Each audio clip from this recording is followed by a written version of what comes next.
রাজধানীর হাওড়া মার্কেটে অসাধু ব্যবসায়ী সহ বেআইনি দখলদারদের শীঘ্রই করা হবে চেতাবনী শোনানো হচ্ছে আগরতলা পুর নিগমের পক্ষ থেকে।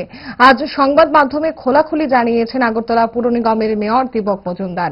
আগরতলা শহরের সৌন্দর্যায়নে আজ রাজধানীর দশমীঘাট হাওড়া নদী পাড়ের উন্নয়নমূলক কাজকর্ম খতিয়ে দেখতে আসেন মেয়র দীপক মজুমদার। পুর নিগম কমিশনার সহ অন্যান্য আধিকারিকদের সঙ্গে নিয়ে ঘুরে দেখলেন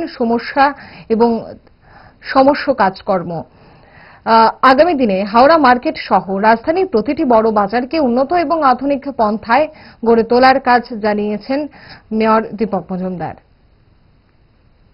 সেগুলি নিয়ে আমাদের রাজ্য সরকার এবং আমাদের পৌর নিগম বা অন্যান্য দপ্তর দপ্তর আমরা ভাবছি বিভিন্ন বাজারগুলিকে আধুনিক করা, বিজ্ঞানসম্মতভাবে করা।